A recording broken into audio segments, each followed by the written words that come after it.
Bonsoir, merci d'être venu. Je m'appelle Olga Duchovna, je suis danseuse et chorégraphe d'origine ukrainienne basée en France et je vous présente Pauline. Bonjour, je m'appelle Pauline Léger, je suis enseignant-chercheur en droit privé à l'université, spécialisée en droit de la propriété intellectuelle et plus spécialement en droit d'auteur.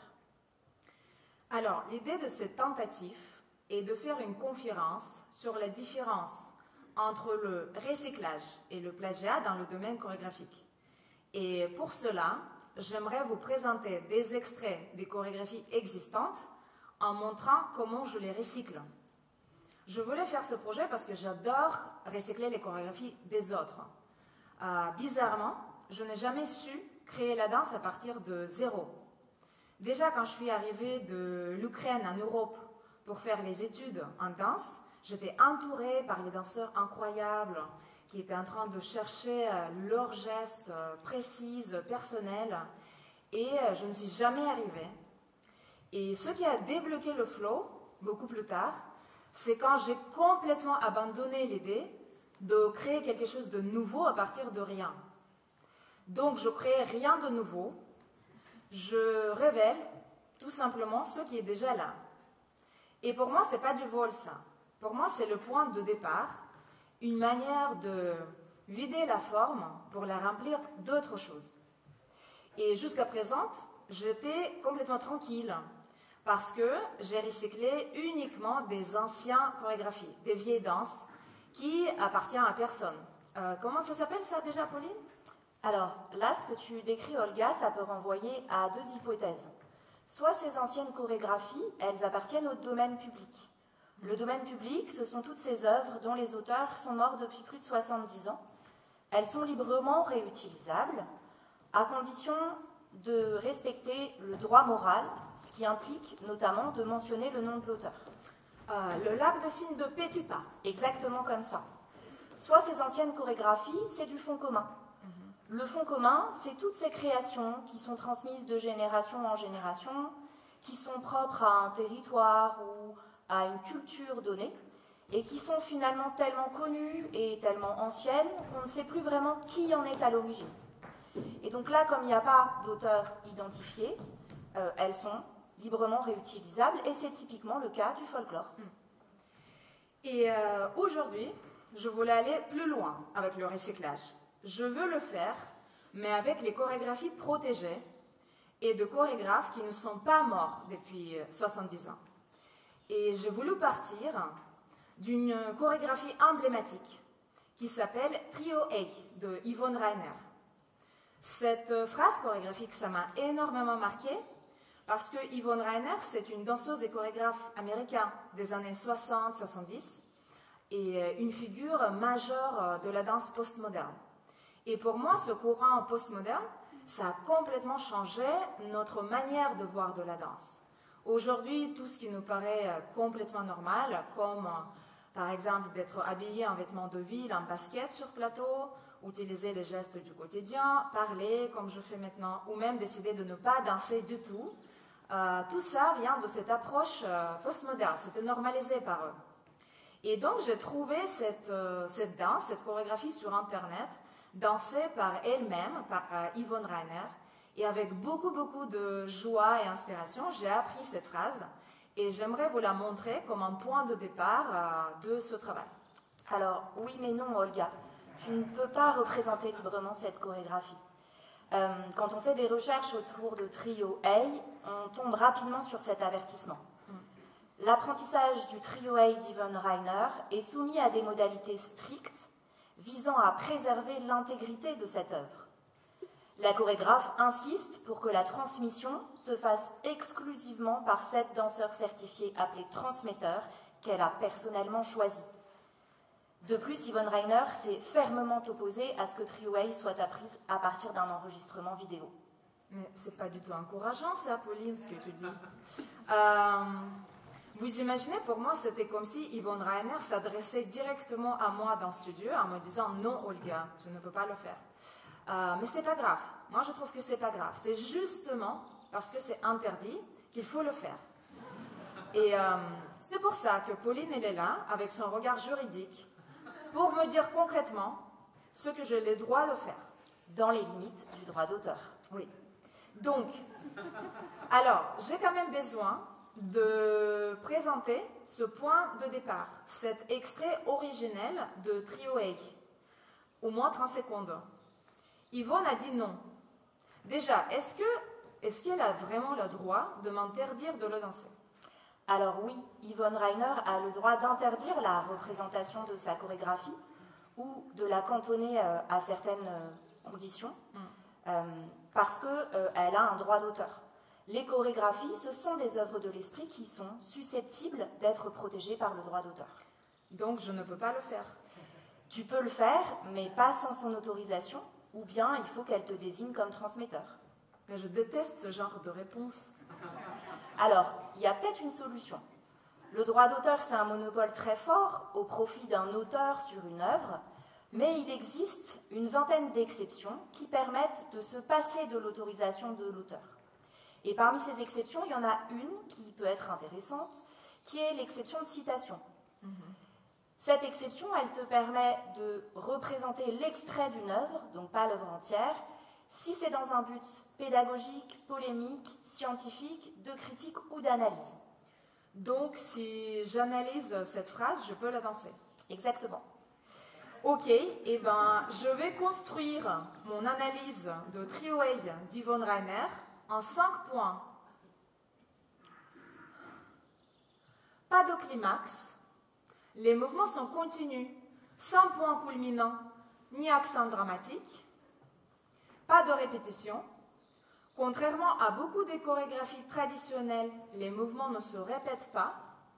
Neutralité, les danseurs exécutent les mouvements avec le visage neutre, sans engagement émotionnel visible. Déhiérarchisation des mouvements. Tous les mouvements sont traités de la même manière, qu'ils soient simples ou complexes. Pas de frontalité. Les danseurs détournent souvent le regard de spectateur en rompant avec l'idée de performance frontale. Tu sais, ce mouvement-là, celui-là, ça me rappelle énormément un autre geste, celui-là que j'ai fait dans la pièce L'éveil de conflit de Boris Charmatz, le chorégraphe français avec qui j'ai dansé 15 ans. Et cette pièce, L'éveil de conflit, elle est construite uniquement de 25 mouvements isolés. Et en fait, le mouvement numéro 3, c'est pas tout à fait pareil, tu vois, c'est un peu plus grand. Mais ça ressemble. Et ça m'a fait penser à quelque chose, parce que dans l'éveil de conflit, le dernier mouvement numéro 25, je vous montre, il est comme ça.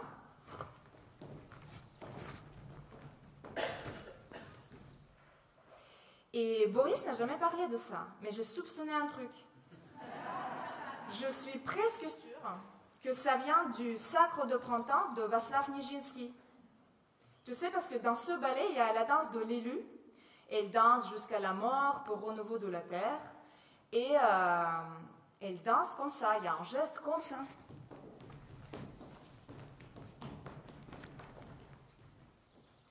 Mais du coup, la question, est-ce qu'on a le droit d'extraire un geste de n'importe quelle chorégraphie, même si c'est extrêmement reconnaissable, ou est-ce que ça appartient quand même à quelqu'un? Alors, c'est difficile de donner une réponse claire et certaine à cette question, parce que le droit sur cette question précise ne dit pas grand-chose et qu'il n'y a quasiment pas de décision de justice.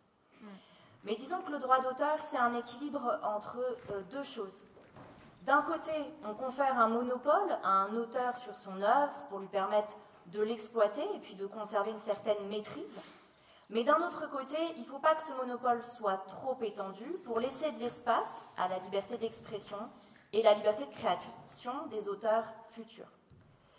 Or, si on protège un seul mouvement, vraiment un geste isolé, le risque, c'est d'assécher les possibilités de création des chorégraphes dans le futur. Ce serait un peu comme protéger une note ou un mot, le mot amour, le mot chagrin. Ce serait un peu comme s'approprier un geste, par exemple le geste de boire de l'eau. En fait, ce serait absurde.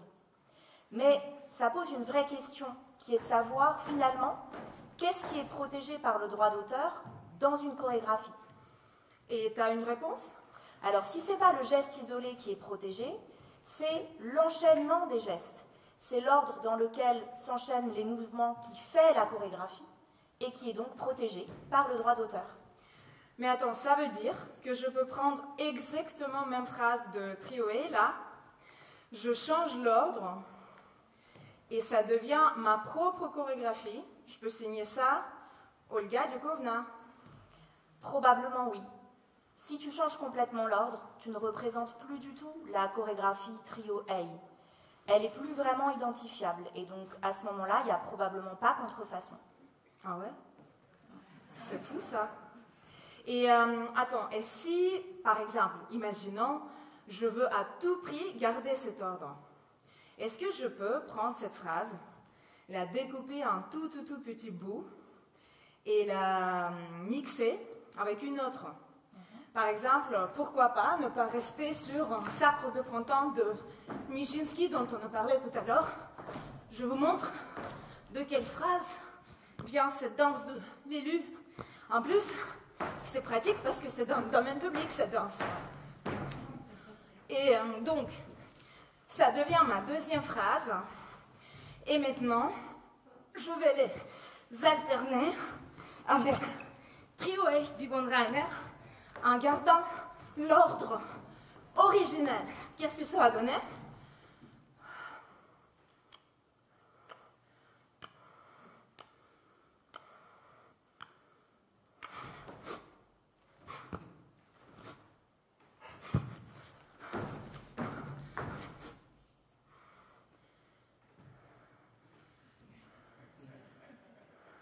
Là, j'ai un vrai doute. J'ai un vrai doute parce que, effectivement, la chorégraphie Trio A, elle est coupée par une autre, mais tu reprends quand même exactement l'enchaînement des mouvements selon un rythme à peu près similaire.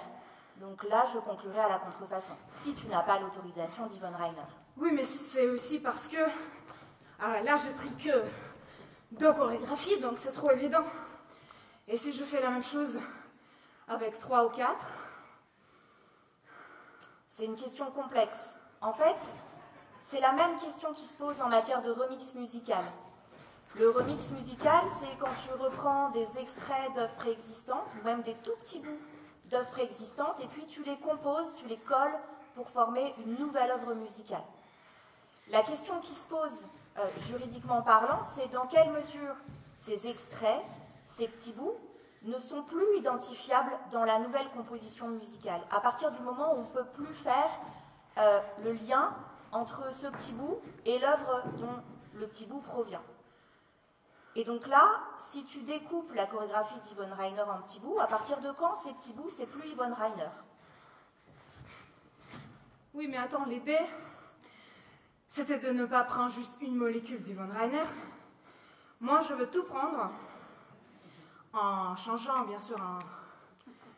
Et donc, la question, est-ce qu'il y a une sorte d'autre type de logique, à part découper ou analyser? Tu as parlé tout à l'heure de 25 exceptions. Est-ce que tu peux nous donner une autre qui pourrait m'aider à transformer cette phrase? Alors, il y a bien une autre exception au droit d'auteur qui permet de transformer l'œuvre d'autrui sans avoir l'autorisation de l'auteur. C'est l'exception de parodie. La parodie consiste à détourner les traits caractéristiques d'une œuvre pour en faire rire. C'est vraiment la liberté d'expression qui est alors en jeu, c'est la liberté de caricature finalement. Et du coup, je n'ai pas besoin, dans ce cas-là, de demander l'autorisation de l'auteur. Alors non, tu n'as pas besoin d'autorisation de l'auteur, parce qu'on se dit que si tu devais demander l'autorisation de l'auteur pour parodier, caricaturer son œuvre, en fait, il ne te la donnerait pratiquement jamais. Ok, faisons la version parodie. Déjà, tu vois, parodier la danse abstraite, c'est pas évident. Mais bon, faisons première chose qui me vient comme ça. Trio A d'Yvonne Rainer, version ivre.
penses quoi de ça, toi? Ben, je sais pas trop. Et attends, et si on essaye une autre musique? Un peu plus effrayante, comme s'il y a un psychopathe dans la chambre de Yvonne.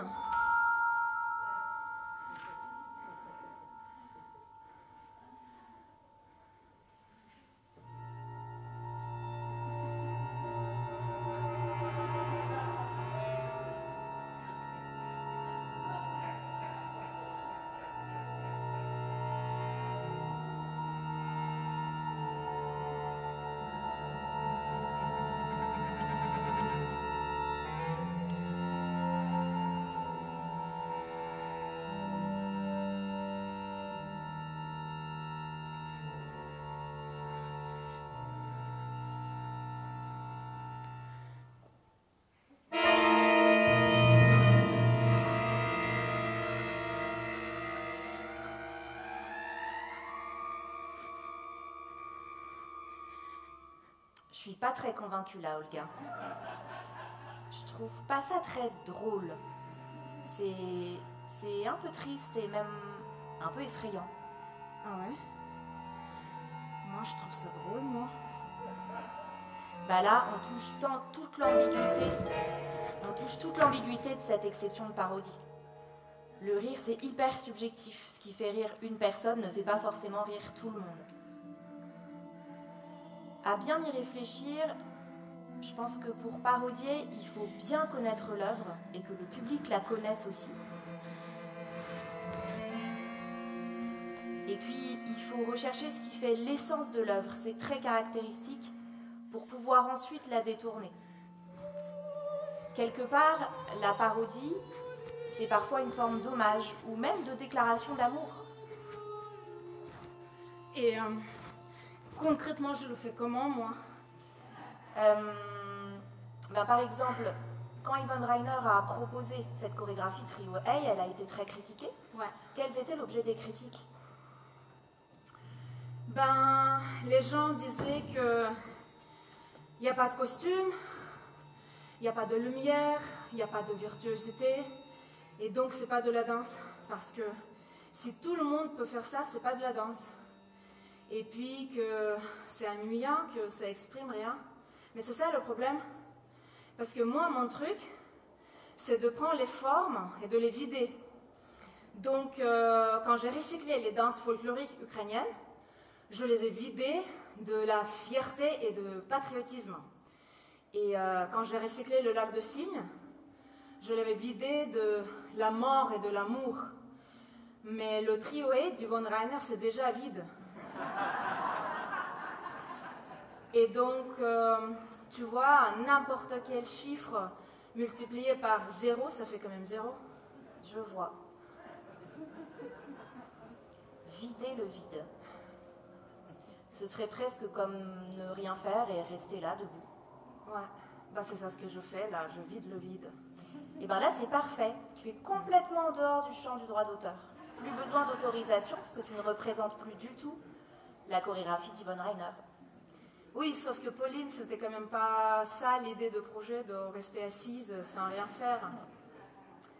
Tu sais, quand je suis arrivée à Bruxelles, à l'école Parts de Anna-Theresa de Kersmacher, à l'époque, tout le monde parlait de cette affaire juridique de plagiat qu'il a opposée à Beyoncé. Beyoncé était accusée de plagier la danse Rosas Dance Rosas d'Anna-Theresa de Kersmacher dans son clip Countdown, tu vois? Ouais, je me souviens très bien. Et il me semble que Beyoncé a fini par transiger et a versé une somme d'argent assez importante. Ouais. Et puis dans son clip Single Ladies, moi j'adore, mais en fait elle a pris la danse de Bob Fosse qui s'appelle Mexican Breakfast. Et c'est très très similaire. En fait, il y a 3 femmes sur plateau. Le fond est neutre, blanc.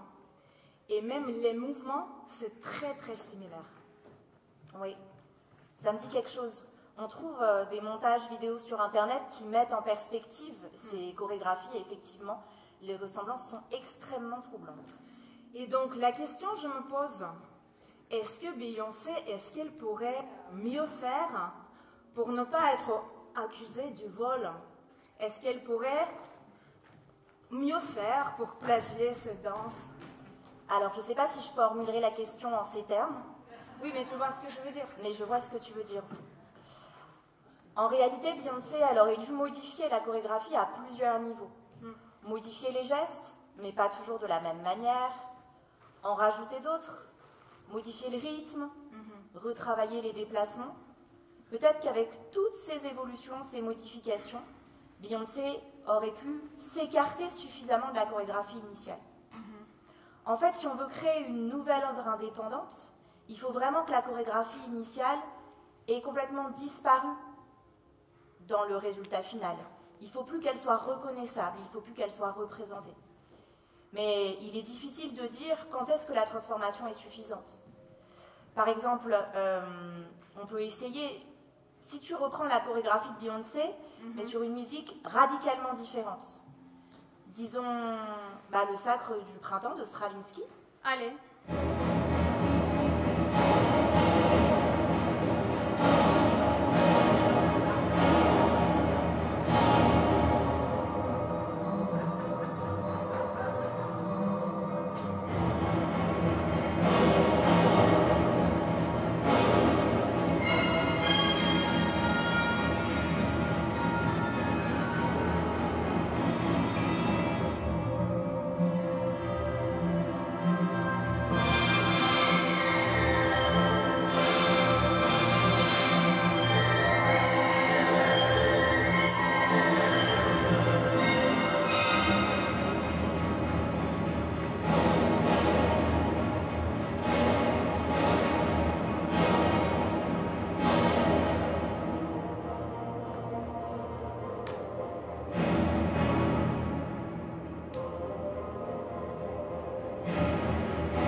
Aussi envisager de reprendre la chorégraphie de manière très ralentie. Le seul fait de dire et d'assumer qu'on est parti d'une chorégraphie préexistante ou qu'on s'en est très fortement influencé, ce n'est pas de la contrefaçon à partir du moment où cette chorégraphie préexistante n'est plus identifiable, n'est plus représentée au final, à l'arrivée. Mais peut-être que la chorégraphie est suffisamment transformée pour ne plus être identifiable. Évidemment, il ne suffit pas d'une transformation superficielle ou de rajouter, de retirer certains éléments. Il faut une transformation suffisante. Sur ce point, les gens ont tendance à penser que le droit d'auteur répond par oui, par non, ou formule des quantités. Mais le droit, c'est rarement noir ou blanc. C'est souvent gris, et là on est vraiment dans ce qu'on appelle une zone de gris. Et puis qu'est-ce que ça signifie transformer? Il peut s'agir d'une transformation matérielle, transformer les gestes, modifier le rythme, mais est-ce que transformer, ça ne peut pas aussi être un changement de contexte? Donner à voir l'œuvre autrement, lui donner un troisième sens. Par exemple, ces montages vidéo qui mettent en perspective deux œuvres de chorégraphie pour démontrer que l'une s'est très fortement inspirée de l'autre.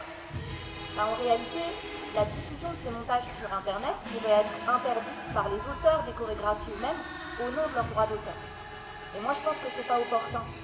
Il faut que ces vidéos et ces œuvres puissent circuler parce qu'elles s'expriment sur l'œuvre d'autrui. Et donc finalement, si on donne à voir l'œuvre autrement, si on lui donne un autre sens, est-ce qu'il faut toujours l'autorisation de l'auteur? Ce sont des questions que je me suis posées lors de ma thèse de doctorat. Après, la réponse varie selon les opinions de chacun. Ce que l'on peut dire, c'est que sur toutes ces questions de recyclage et de transformation de l'œuvre, le droit demeure encore assez flou.